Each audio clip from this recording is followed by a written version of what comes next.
everyone, welcome back to week 2 of my Working Holiday in Japan series. When I filmed the rest of the voiceover, I kind of forgot to do this segment because I thought it would be cool to read your comments from the last video. First of all, thank you for the positive feedback on the last video. I was really happy to see that you guys liked it. And yeah, I hope the next videos will be to your liking as well. I think 2 of you guys wrote that you have your fingers crossed for better Wi-Fi for us. Sadly, I have to say that the Wi-Fi situation isn't that much better. We only have Wi-Fi on the lower floor, sadly, in the common area, so not really in our room. We always have to pre-download any videos or series that we want to watch. Of course, we do have mobile data, but we don't want to spend it all on just watching videos. But yeah, also a few of you wrote to me that the music in the last video was a bit loud. I tried fixing it this time, so please kindly let me know if it's better. Yeah, I thought we could have this type of segment at the beginning of each video if there are some comments that I feel are like worth reading. So without further ado, enjoy the rest of the video. See you! Yeah, if you notice that there are a bit more cuts than in the previous video, it is because I'm a bit sick right now and I just want to cut out my sniffling and coughing. So yeah, let's start with that topic, I guess. I don't know if I talked about it in the last video, but when we arrived here, I noticed that a lot of people were sick and frankly, they were kind of coughing all over the place, meaning they were just like hanging out in the common area, coughing all the time. They didn't wear masks and anything, so I don't know if it's because of that or just because of the general stress. But yeah, I woke up on, I think it was Monday already, and felt a bit sick, and it got worse on Tuesday, but it's still just a regular cold. It's not like the flu or anything, but yeah, still. I felt super weak, my nose was running, I had a cough and everything, so I had to go to a pharmacy. And yeah, that was a very interesting experience. We'll get to that later. But yeah, maybe first, I still went to language school, and I kind of had to.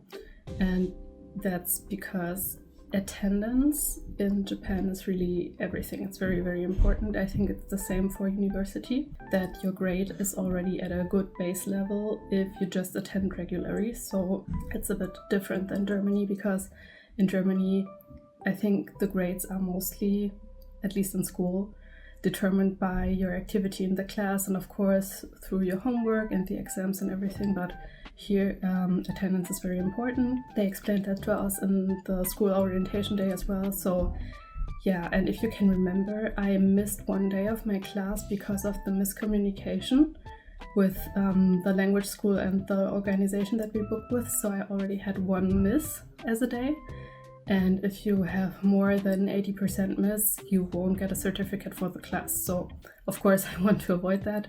And that's why I went in, even with my cold, of course with the mask and everything. But the other thing is sick leave in Japan is a bit different also. It also was told to us during the school orientation that even if you're sick, but if you don't have any like serious infectious diseases like, I don't know, COVID-19 or influenza, or I don't know, there's a few others. I think they count under these very like infectious diseases. Then your absence will be counted as a miss even if you have a doctor's note. So yeah, that's a bit strict, but I feel like that was a very like Japan like experience that I had to go in sick, even if that's, yeah, you can critique that of course, and I don't think it's a good mentality to have, but for the time being I have to get used to it and just like do it if I want to live here and succeed here. I don't know if that makes sense, but yeah, it is how it is. Also, someone from the share house, we overheard her saying that she has a job here and she was like really sick with a with a fever and everything, so like real flu. And she went to the doctors, like as she should, asking if she could stay home from work. And the doctor told her that no, she can't. If her boss doesn't allow her to stay home, the doctor can give her an exemption note. I don't know what you guys think about that, but I thought it was pretty crazy and super strict. Like, hello, your boss has to decide if you can stay home or not. That doesn't sound good at all. Hello, workers' protection laws. Just, I thought that was an anecdote worth sharing. And yeah, as I already said, I had to go to a pharmacy, and pharmacies here are also, I would say it's also like comparable to a drugstore. So in the pharmacy, you cannot only buy like legal drugs, but also cosmetics and stuff. I feel like in Germany, you just go to the like pharmacy and say, I have symptom XYZ, or you already know what kind of medicine you need, and you tell that to the person working there and they give you the corresponding medicine. But here a lot of stuff is over the counter, so you can just pick it out yourself. And of course that was pretty overwhelming because I have no idea of the medicine here. I didn't really plan on being sick so early, or like being sick at all. So I did some research and I found some medicine that's apparently being sold here regularly, or that's like proven to be helpful, and I decided on, it's the Lulu Gold. That's the name. I think there's another one that's called Parben. It's pretty similar in the package design, but yeah, it's basically an all-in-one. It's a granulate that you can just take like this, and it helps all of the classic symptoms like pain relief, it's congestion relief and everything like that, which I thought was totally fine. I didn't need anything strong because it's just a regular cold. But anyways, I took this thinking that it would taste like maybe that was naive of me, but in Germany when we have this, I feel like it would taste like grapefruit or lemon or orange or something. But this was one of the most disgusting things I have ingested in the last 10 years or so. I'm not exaggerating. It's so bitter and it has such a weird taste to it. So yeah, anyways, it was terrible to take, but on the other hand, it really doesn't have to taste good to work well. I think that's kind of common sense, but still, I was really thinking twice every time I took it, in a way like, do I really want to take this right now? Do I really want to do this to myself again? So maybe that was their goal by giving it this kind of flavor. I don't know, but it helped well. I already feel better. And yeah, in the pharmacy when I bought this, I have another short anecdote. When I went to the cashier to pay, obviously, he started speaking to me in Japanese, and before I went in, I was feeling kind of confident because I was like, okay, yeah, I've been here for a week now. I feel like I got into it pretty well, and I'm kind of goodish with everyday conversation. I understand most of what people say to me, or at least I feel like that. So I went in thinking, yeah, no problem. But then he started talking to me and asking me stuff, and I didn't understand a single word, which was kind of a letdown. It was kind of a bummer because I was like, oh no, what does he want from me? And then he was looking at me all confused because he obviously understood that I don't speak Japanese that well. So he was looking for this kind of translation aid they sometimes have at the register, which has like, it's like a menu at a restaurant, which shows like the most, I don't know, commonly asked things or common phrases that they say, and they can just point to it and you communicate that way. But he couldn't find it in English, and he was searching and searching. He was looking at him like, oh my gosh, the situation is kind of awkward. What do I do? So I, of course, got the idea just like to tell him to speak in easy Japanese to me, because then I understand most things, you know?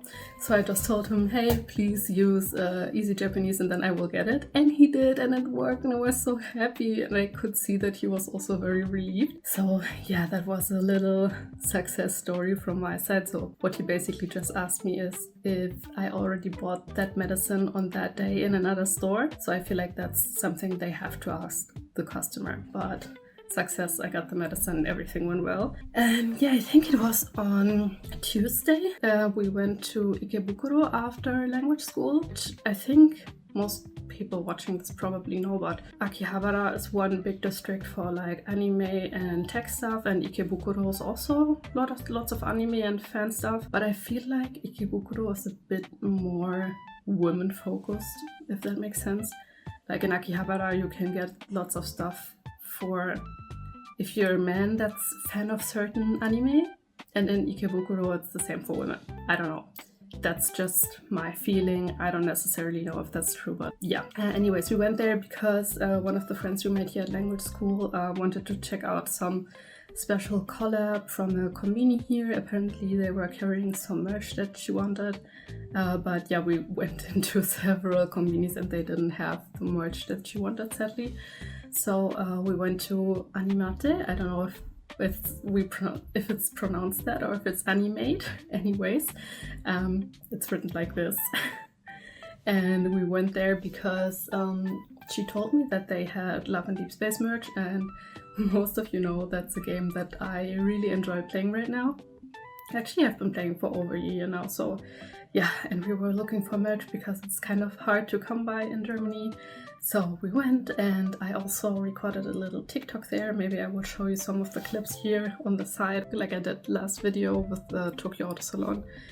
Yeah, I just got some small things, but it was really cool, like just going out with friends and engaging with fandom stuff that you enjoy. It was really cool. We also bought some souvenirs, and yeah, I think every one of us found something that they wanted to buy, and I think I'll definitely be back. Yeah, overall, I'm kind of happy that we made some friends here, because the first week was kind of, I don't want to say lonely, because of course we're 2 people, but you kind of know what I mean, right? We're in a share house, so that means we're surrounded by other people. But if you arrive and you're not really a part of any certain group, it can feel a bit weird. So yeah, I'm very happy that we found some people that we like to hang out with, and we're probably going to go out with them on the weekend as well. One of them told us that there's a flea market going on, so probably we're going to check that out. Yeah, regarding the rest of the week, since this was the first week where I really had language school from Monday to Friday, I feel like it was a lot more routine work than the previous week. I feel like I showed you kind of different things I did during the days, and this week was kind of just language school study. But yeah, maybe you're interested in that as well. So my language school is in the afternoon, and I think I'm there for it's 3 or 3.5 hours, which might not sound a lot, but actually it's recommended that you don't do more than that, because you also have to get home and review your stuff, right? So they kind of don't want to get you overwhelmed, and that's why it's only around 3 hours, or I think maximum 4. 4 hours might be the maximum. But yeah, anyways, so what I do is mostly before I go to language school, I try to review the stuff we did, and I do my vocabulary and my kanji cards on the train most of the time. And sometimes if there's any leftover homework, I finish that before class. It does sound stressful, but it really isn't, because as I said, class is in the afternoon. If I get up normally in the morning, I have enough time to do everything. Then language school, then when I get home, I usually just chill out for a bit, because I don't want to power out my brain any more than it already is. So I take a break, and then I do my homework. I review some of the stuff that might not yet be clear to me, and then I just see how it goes, and either I do it later or I just finish it all then. I haven't decided yet how to go about language study when we leave Tokyo. Ideally, I would like to go to language school, but not for the whole week. And I haven't found a language school yet that does like part-time, because ideally, like at least in my brain, I would want to like work 3 days of the week, like Monday till Wednesday, and then Thursday, Friday go to language school. Or the other way around, I don't really care, but that's how I imagine it. but I don't know if that will be possible. But I'm just a bit afraid of like doing language school and work at the same time, because I have someone in my class who does that right now, and it's kind of complicated for her. She's sometimes late to class because of it, and as I told you, like attendance is everything, and they really keep track of how many times you're late and stuff, and they will add it up to like a whole missing hour or missing day. So yeah, I don't know yet, but that's what I planned at least, because I don't think I talked about this, but my goal for this year would definitely be to take the JLPT in 3, which is like the middle level, I would say. And from what I've heard, it's the first bigger jump in difficulty, because N5 and N4, which are the lower levels, and N2 and N1 are the upper levels. So N4 and N5 are pretty easy, and I can attest to that because I wrote both and I have both certificates, so they were kind of easy, although I studied more for N4 because I hadn't studied Japanese for a while before taking the test. So yeah, taking N3 would be my overarching objective for this year. Of course, besides becoming more fluent in speaking, because let's be honest, JLPT doesn't test your speaking proficiency, so yeah, I think that's also my main objective, like becoming more fluent and confident in speaking actual Japanese, and then taking the test. I think full working proficiency is N2, but for some jobs, of course, N3 is okay too. So yeah, I just thought it might enhance my chances of getting a job here. Let's see how I will do that. But yeah, I don't want to stop learning, of course. And even if it has to be alone, like how I did for the last, I don't know, 2 or 3 years, I studied all by myself. But I think some grammar points and some reviews work much better if you have a teacher and also like a native speaker teaching you, because obviously they have another grasp of the language, and I can only do so much from home. Also, I don't like just working with a book, like page 1 to the last page. That's not really my kind of style. I really like to use learning videos as well, but I think I learn the best when I can also copy from a teacher, you know, when I hear how they use certain sentences, then I can copy, and just basic shadowing work is, I think, what they call it. We do that in class as well. So yeah, I think that's kind of effective. Either way, since this was the first real full week, I'm very, very exhausted right now, especially considering that I'm also a bit sick and not at my 100%. My brain really feels like mashed potatoes, so I think I'm gonna take a break now and just chill, maybe watch some videos, and then we'll hear each other during the next days for the weekend. Bye until now.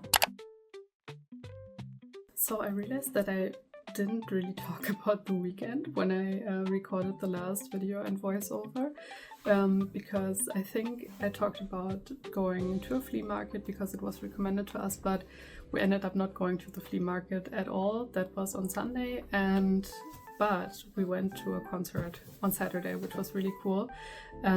Till looked that up beforehand, and I already knew that he had looked up some local bands here that are kind of similar to what we listen to in Germany as well, or similar to the concerts that we go to in Germany as well. So I thought it was a cool idea to go. Sadly, I can't show you any videos of that because I looked it up, and apparently the copyright laws in Japan are pretty strict. So I don't want to get copyright claimed, or I don't want to anger any of the bands that we saw that day. But yeah, I think it was in Kichijoji, which is around an hour away from us, and it started pretty early. I think it was around 5 p.m. and it was 8 bands, which was kind of crazy. I think we thought it was 6 before, because the layout of the flyer for the concert wasn't as clear.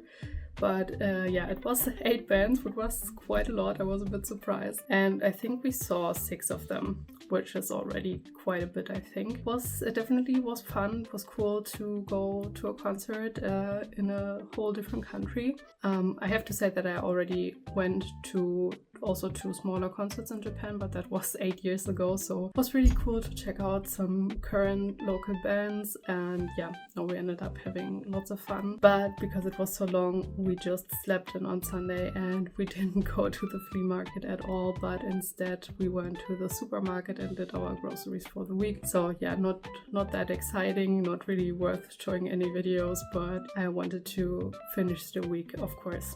Okay, thank you for sticking with me until here, and then see you next week. Bye bye.